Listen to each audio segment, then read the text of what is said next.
right here, green. Hello and welcome back to Calculus 1. It is the exam 1 review. I see all these smiling faces, which tells me that you know a lot, which is great, or you just don't know anything and you just accepted the fate and you're just smiling now because that's how you internally cry. I don't know. The exam covers chapters 1 and 2, where the chapter 1 is the review of everything you learned so far. So technically we are focusing only on very few things there. So chapters 1 plus 2. We have few concepts from graphing basic functions, where we talk about the shift left and shift right and flipping it on x-axis and so on. So those are all basic ideas on how to graph a function. And obviously knowing those basic graphs, x squared, x cubed, square root of x, because those are important and necessary for the future. We also have inverse. And we have function composition.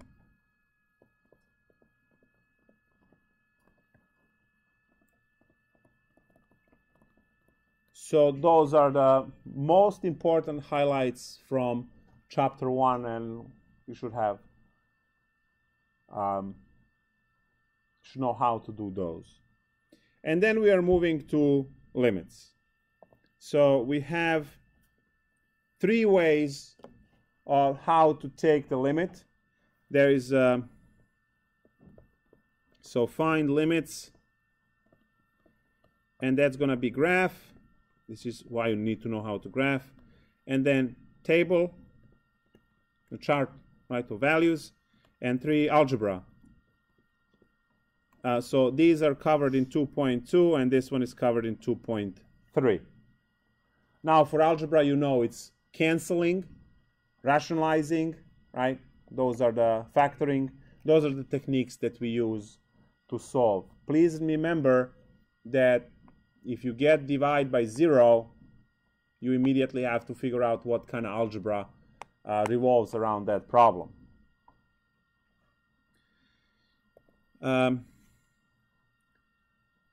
Limit of difference quotient. That's few examples in 2.3. So we are not defining this as the derivative, but there are a few exercises on your homework on 2.3, which is actually 3.1, which is the reason why I offered you to have 3.1 on the test as 3.1. See, the calculation and the mechanics is 2.3. So if you say yes to 3.1, then I can say find the derivative.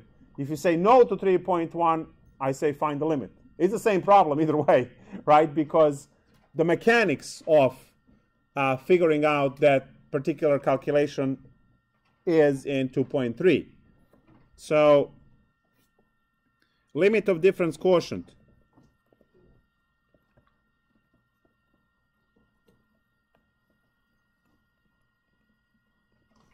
And I'll just write the formula here so there are no issues.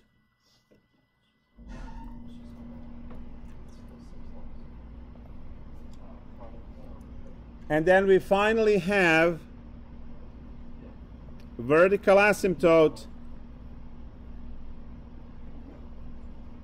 definition and problems.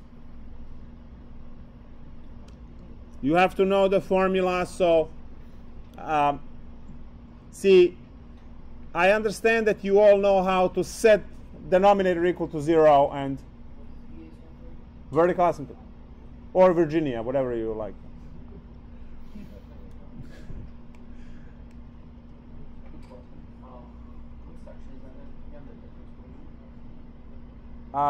Two, 3, and 3, 1. 2, 3, and 3, 1. So vertical asymptote, you must know the definition, right? When you write limit x goes to c of f of x is equal to positive or negative infinity. and then problems. Now, I understand that all of you know how to set function denominator equal to 0 and say vertical asymptote at 5.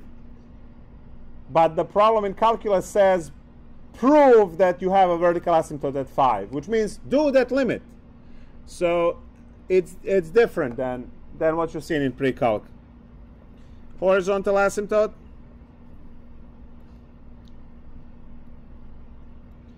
Definition and problems.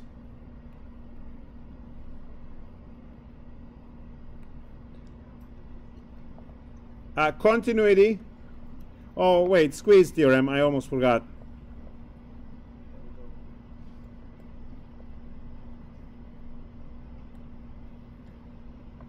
Continuity.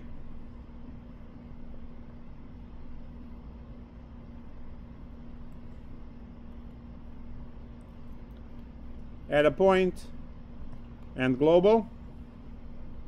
Now, continuity at the point has the problems with the 3 rules.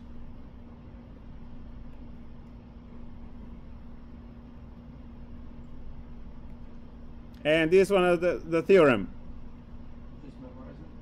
Well, you know that, well, I'll give an example. And then the last is the precise definition of the limit. So definition of the limit.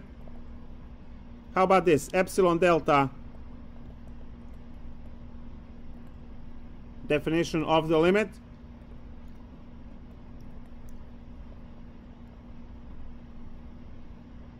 Statement and explanation. No problems, because problems are proofs, so that's in an honors section.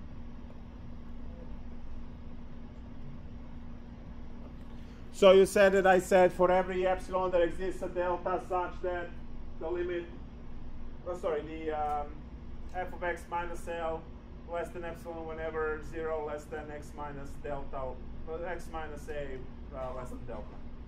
So that statement, and then drawing those 2 pictures that I had, one show how it squeezes to get L and one that diverges to give us no limit.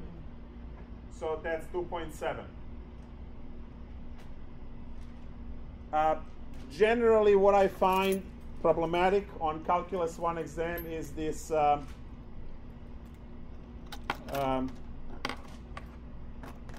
was the right word?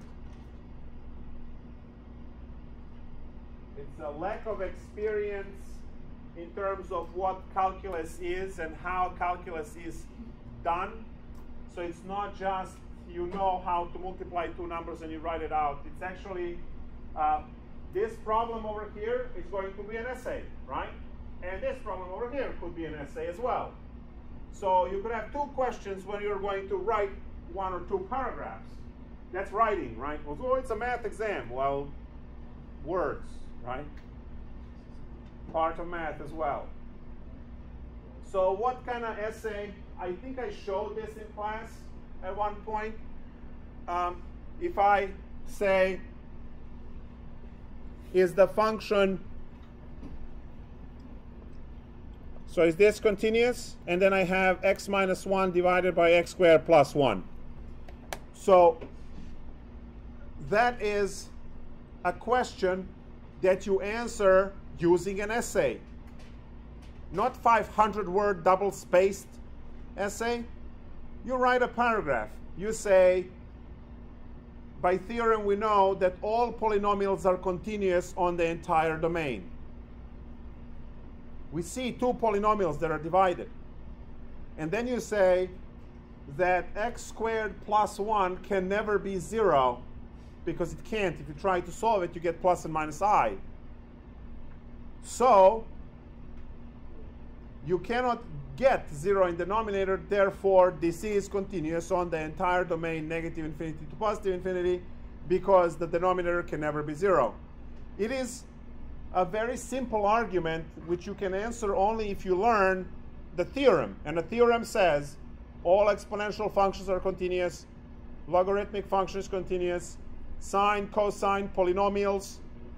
Like you have to learn, and the radical function root x, they're all continuous on their entire domain. And then when I put them together in some sense, you will have the answer for the problem. There are no calculations. You just write an essay and you move along. Technically, should I factor that on the bottom? And if it's not... It factors over x minus 1, x plus 1. X minus I, x plus I. Well, like, technically, isn't it not continuous at... Like, I was going to factor, like, you know, make it to 0 in the denominator. But you can't factor it over real numbers. I know. Because plus. If it's a minus, then it factors x minus 1, x plus 1. Jesus. Sorry, I didn't see that. Yeah. All right. So,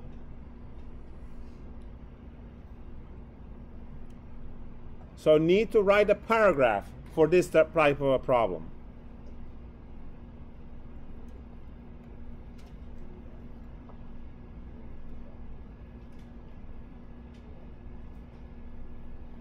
There are no calculations here. So you will start all polynomials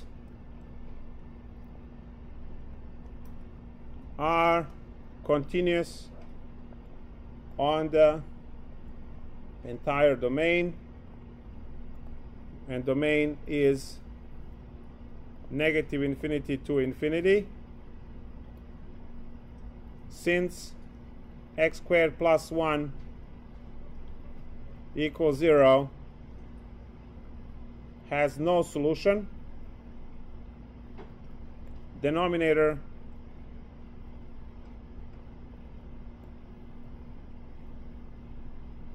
cannot be 0,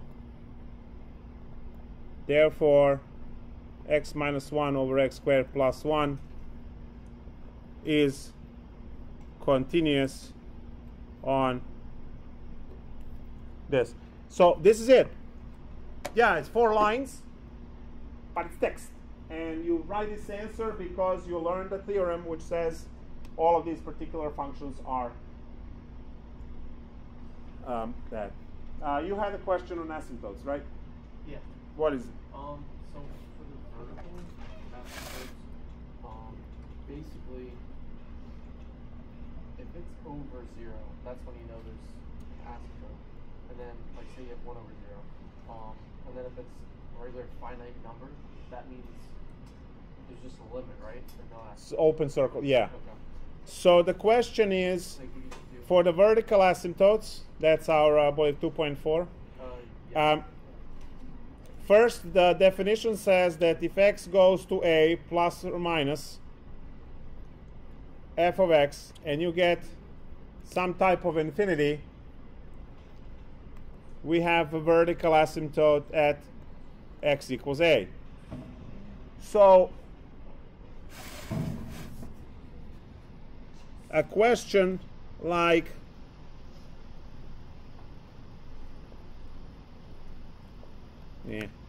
f of x equals to x minus 3 over x squared minus 9. Yeah, so in this case you can, right? Some cases you will not be able to.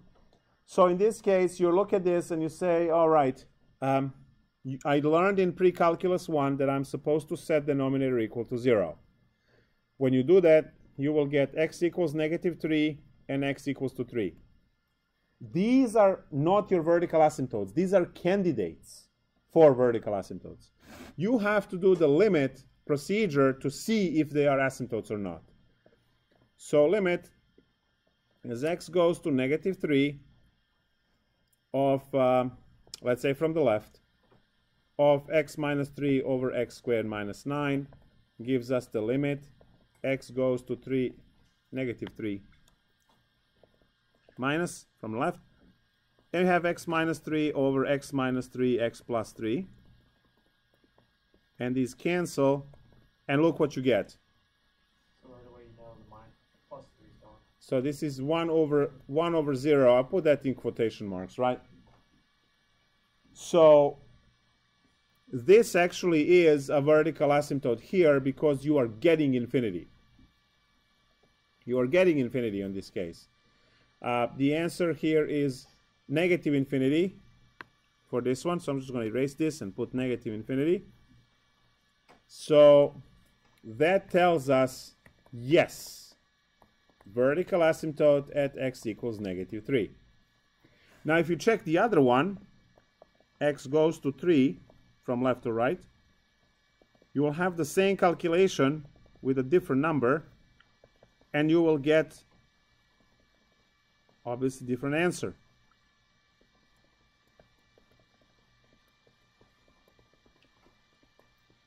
We get 1 over 6. So no VA at x equals to 3. Right? Yes. So definition is telling you that if this is infinity, you have asymptote. If it's not infinity, you don't have it. So now if you want to graph this, you know what to do. There is a negative 3 vertical asymptote, and at positive 3 there is 1 over 6 open circle. This function will look like this.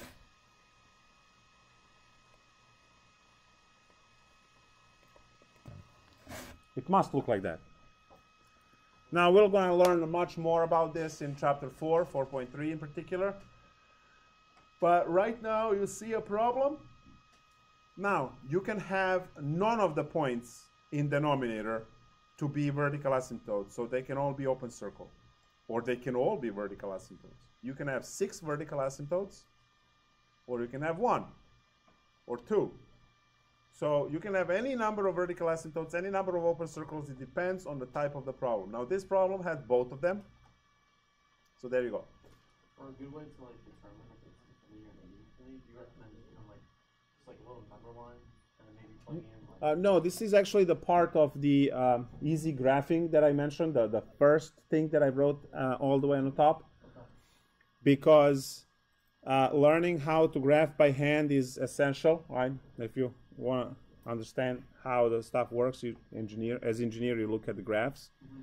So what I know is that y equals 1 over x has the basic graph that looks like this, and this is what you memorize, right? Yeah. So that, and then I have y equals 1 over x minus 3, or plus 3.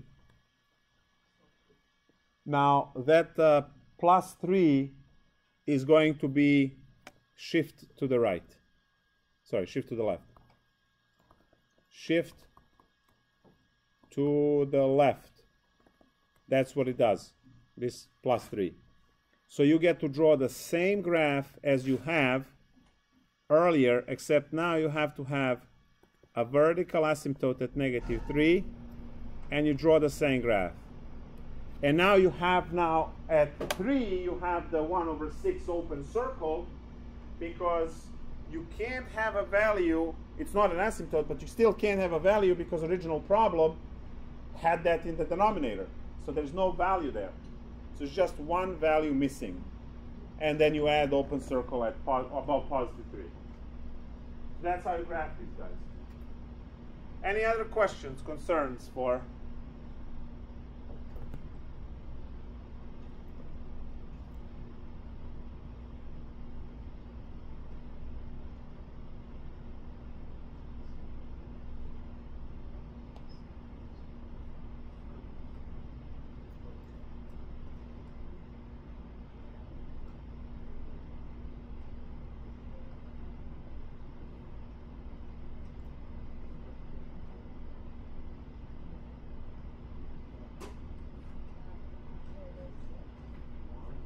Any other questions?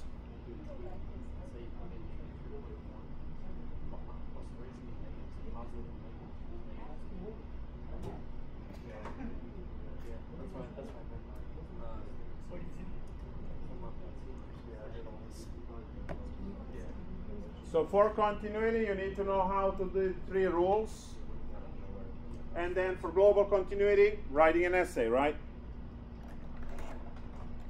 Memorize the definition for epsilon delta definition for the limit. Know the theorem and how to use it, the left and right approach on the left, approach on the right, and if they're the same, you have the limit. If they're not the same, You don't have the limit. Anything else? Yes.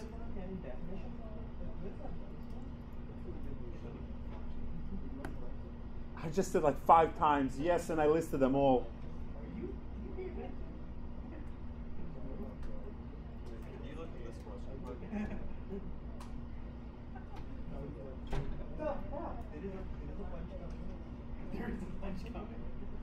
Oh yeah. This was, I already solved it, but I solved it through like muscle, you know, like did it wrong once, figure out what the answer is. How would you solve something like this? Like I have no idea how it got this formula from this. No idea.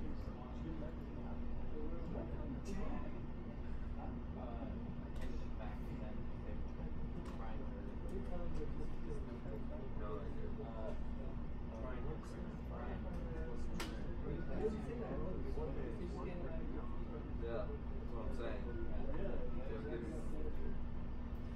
The area of the region, okay. Yeah, some of them, but some of them are just like. Well, the area. I can send you. Triangle. Triangle. You know what the triangles are? No. Base times the 1/2 base times. Oh, okay, yeah, so. Any other questions? I guess. All right, so I'll shut the stream and you guys go do the lab.